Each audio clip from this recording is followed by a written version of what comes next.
In the depths of an 800-foot underwater hole, a diver vanished mysteriously, his body untouched for a decade. Then, a chance discovery sparked a daring mission to retrieve him.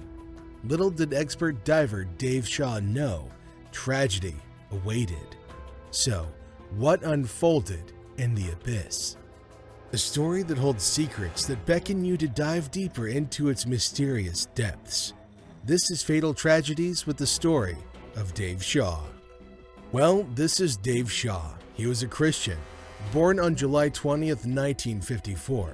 At 50 years old, he and his wife, Ann Shaw, lived in Hong Kong, where they went to a small Christian group. They had 2 kids, Stephen Shaw and Lisa Moyers.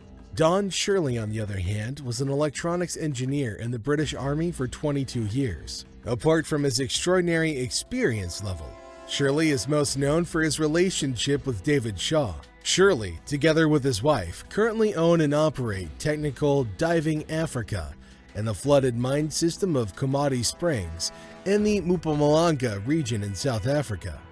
Now, before we get even further, we need to understand the layout of Bushman's Hole. Bushman's Hole, on the edge of the Kalahari Desert in South Africa, is one of the strangest places on Earth. For some really daring explorers, this spot holds some amazing but kind of crazy tales. It's a hole with fresh water, so the water is clear and nice. But get this, it's almost 900 feet deep, as tall as the Eiffel Tower. On the top, it's a small opening, but around 66 feet down, it widens to about 400 feet, like an upside-down funnel. Now let's talk about Dave and Don's dive.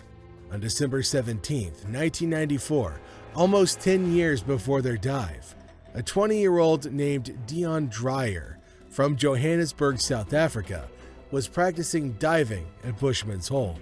He was part of a team planning to dive to 492 feet. Dion was helping as a dive support.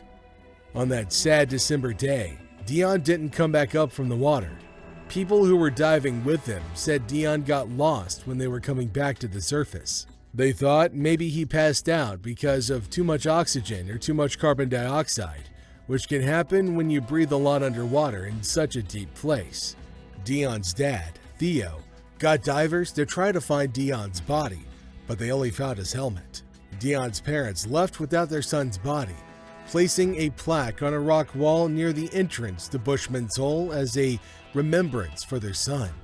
This was a big deal in the local cave diving group because usually they find the diver's body. But for Dion, it didn't happen. For a long time, people thought they couldn't get his body back because it was too deep. The plaque was a reminder to divers that there was a body down there. On October 24th, Dave Shaw and Don Shirley went diving in Bushman's Hole. Don, talking to NPR, said that the hole is so big and dark that even strong flashlights don't work very well. He explained, "It's pitch black, totally pitch black. If you shine the light anywhere, it just disappears. The darkness swallows the light. Being 900 feet deep in a cave is like being on the moon. Actually, I think more people have walked on the moon than have gone that deep in caves. It's a fact. 12 people have walked on the moon, but only 6 people have successfully dived beyond 820 feet. During Dave and Dan's 9-hour and 40-minute dive, Dave's light caught something, an old wetsuit filled with bones. Dave swam over to the body and he knew exactly who it was, but the body was stuck in decades of mud and silt. Dave, breathing hard and already a minute over his planned time, thought, "I shouldn't work this hard at this depth. It wasn't in the plan." So they had to leave the body there. Once they were back on the surface, Don and Dave called Dion Dreyer's parents. "We're going to retrieve your son's body," they said. The 2 divers saw it as an important mission and started planning the dive to recover the body right away. And I know what you're asking.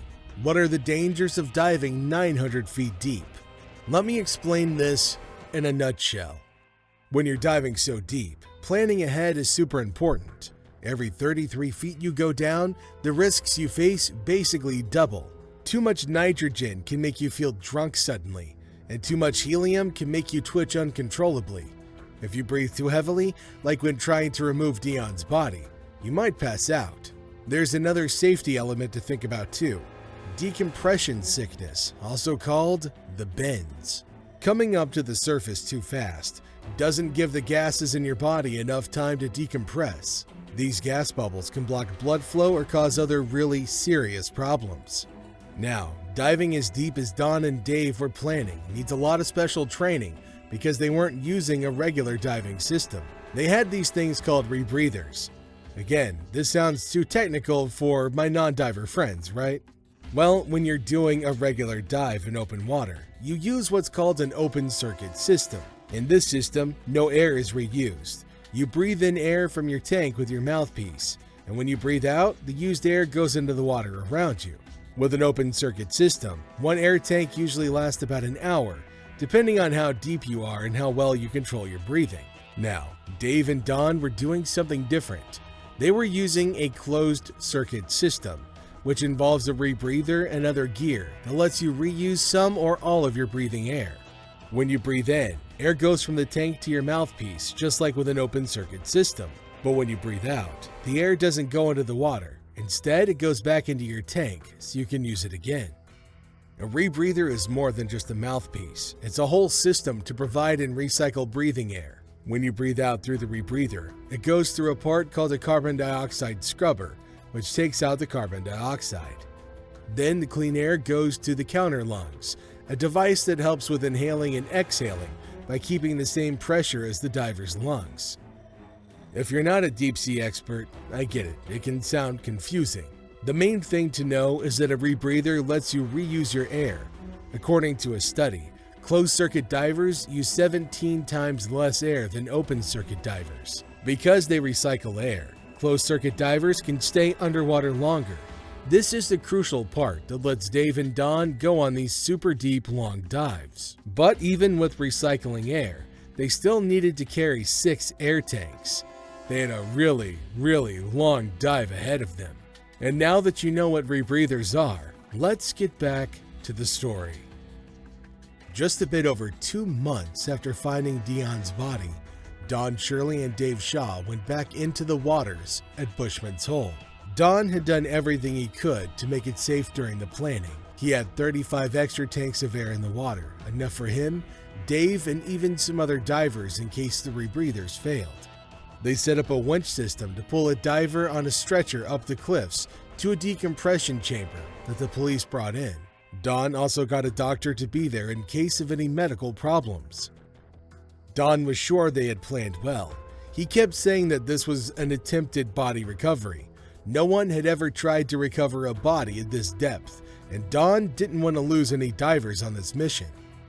The day before the dive, Dave, Don, and the other divers had their final talk. Dave was the one who had planned to go the deepest and get Dion's body. He told the group, "The most important person on the dive is you. If you have a problem, deal with your problem and forget about me. It's better to have one person dead than 2. In private, Don asked Dave if he wanted him to come all the way down if there were any problems. After thinking for a moment, Dave said, "Yes, but only come down if I signal." Usually in cave dives, flashing a light or waving it around is a distress signal. With that, Don told the group one last thing. "If Dave or I don't make it, we stay there. That's the end of the story. We don't want to be recovered." In his interview with NPR, Don recalled their entry into Bushman's Hole on January 8, 2005. They dropped their short line, or safety line, into the deep water. Dave went in first, and 14 minutes later, Don followed.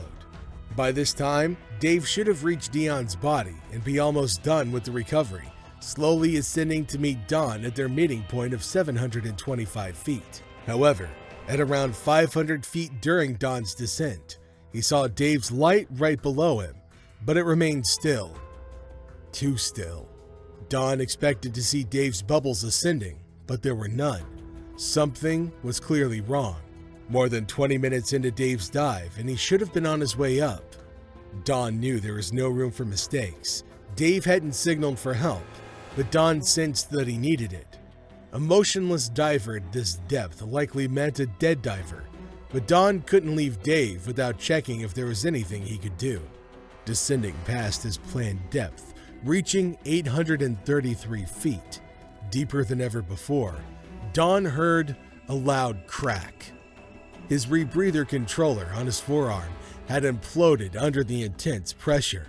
It wasn't a huge issue for Don. He had trained for this scenario and knew what to do. He had to manually add oxygen to his gas mixture, but this was a full-time task, and he couldn't attempt to save Dave any longer. At this depth, problems can quickly lead to death. Oxygen becomes toxic after about 180 feet, and Don had accidentally added too much. He knew he was in serious danger, but couldn't ascend too quickly. Don says, "The surface is not somewhere that you can actually go to solve a problem. When you have a problem, you have to solve that problem where you are. And if you don't solve that problem, you don't come back." And I was thinking, okay, Dave might come back. He's either dead or he's working his way back. But all I could deal with was what was right in front of me. But what really had happened to Dave for him to be still with no movement? Dave reached the bottom of the cave faster than planned, over a minute and a half ahead. Right away, he started working on retrieving Dion's body. He slipped a body bag over Dion's legs, but accidentally kicked up silt, revealing Dion's mummified body floating eerily in front of him. The unexpected scenario threw off the recovery team's plans. The body, no longer stuck, made bagging it a challenge. Dave struggled audibly, grappling with the floating body. His breathing distress increased, and Don wondered why Dave didn't abandon the body, as their plans involved the bag floating to the surface. Dave, responding to narcosis in his determination, pressed on. As Dave tried to control the floating body, he let go of his light. Using both hands, Dion resisted being placed in the bag, and Dave, now confused, struggled for control.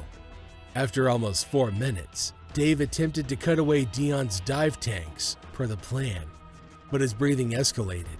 Losing footing, he scrambled back with frequent grunts of effort. Narcosis clouded Dave's judgment. His main focus became Dion's body, feeling the effects of 7 or 8 martinis.